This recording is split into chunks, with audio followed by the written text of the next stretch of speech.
In the previous video, we showed that the maximum size of a seed-on set in the positive integers up to n is at most 2 times the square root of n.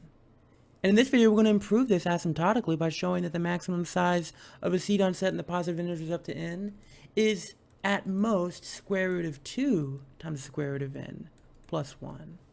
And to give you a sense of how much of an asymptotic improvement this is, if you let n equal a trillion, then this guy, 2 to the square root of n minus 2 square root of 2 times square root of n plus 1 is around 600,000. That is to say that this is 600,000 more than this guy when n is a trillion. So as n grows to infinity, this is indeed a nice asymptotic improvement to the upper bound of the maximum size of a seed-on set in the positive integers up to n. And the way we're going to make this improvement is by considering differences as opposed to sums. So let me show you what I mean by that. I'm going to make the following claim. Let A, which is a subset of the positive integers up to n, be a seed-on set.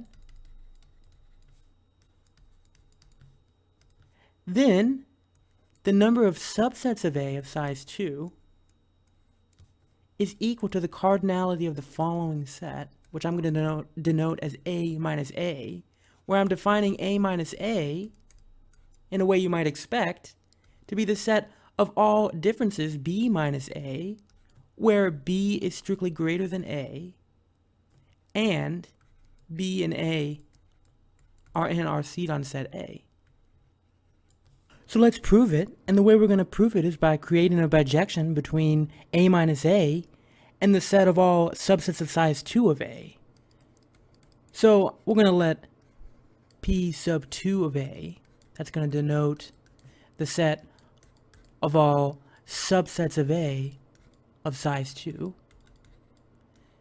And we're going to define the following map from P sub 2 of A to A minus A, where this map sends a subset of A of size 2 to the absolute value of the difference of the elements in that set.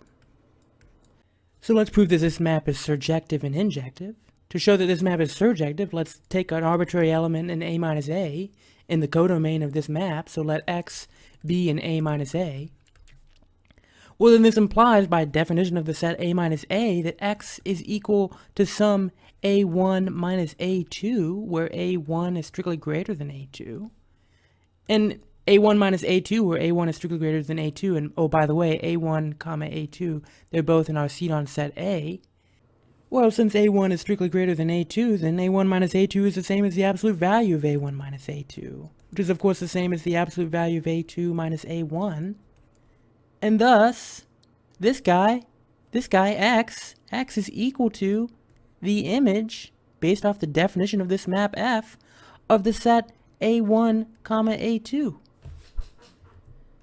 So we've just shown that an arbitrary element in A minus A is the image of some element in the domain of F. To show that this map is injective, we're going to proceed as we normally do with showing that a map is injective by considering two elements and supposing that they map to the same element in the codomain. So two elements in the domain are mapping to the same element in the codomain, and then showing that those two elements are indeed the same element.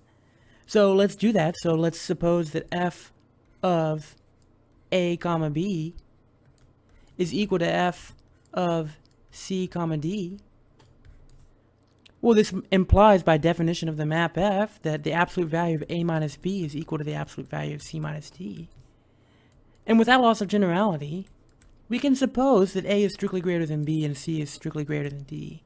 And the reason we can do this is for each of the four possible cases, so A is strictly greater than B, C is strictly greater than D, that's one case. A is strictly less than B, C is strictly greater than D, A is strictly greater than B, C is less than D, and A is strictly less than B, and C is strictly less than D. Each of these four possible cases, if you run the same argument that I'm about to show, you're going to get the exact same result. So you can check for yourself that that's true. So let's, without loss of generality, let's suppose that A is strictly greater than B, and C is strictly greater than D. Then we can drop absolute value signs, and this means that A minus B is equal to C minus D. And this is the same thing as saying that A plus D is equal to C plus B. And by definition of a Ceton set, remember A, B, C, and D are all in the set A, and A is a Ceton set. So this means that the set A comma D, this equality right here implies that the set A comma D is equal to the set C comma B. And by definition of set equality, that means that A has to be either C or B. But check this out. A is in a subset of size 2 with B, which means that A cannot possibly equal B. Remember, we're not considering multisets, we're considering subsets. And subsets, each element cannot have a multiplicity greater than 1. So this means A is not equal to B, so that means A has to equal C. It has to equal something in this set over here, so it has to equal C because it can't equal B. And similarly, B is equal to D. So this means that A comma B, the set A comma B is equal to C comma D, which is exactly what we wanted to show that this map is injective. So this completes the proof that F is a bijection, which means we can say the following: that the number of subsets of A of size 2, which is counted by this binomial coefficient, the size of A choose 2, is equal to the size of this set A minus A. And notice that if X is in A minus A, then it's at most, remember A is a subset of N, so it's at most N, X is at most N, and it's at least 1. Because remember the elements in X is equal to B minus A, where B is strictly greater than A. So this means that A minus A, this statement right here implies that A minus A is a subset of the integers, the positive integers up to N. Which tells us that the size of A minus A is at most N. So check this out. This means that the binomial coefficient, which can be written as A, the size of A, times the size of A minus 1 over 2, is at most N. And check this out. For simplicity's sake, we can say that A, the size of A times the size of A minus 1 over 2. This is greater than or equal to the size of A minus 1 squared over 2. And this guy, as we just said, is at most N.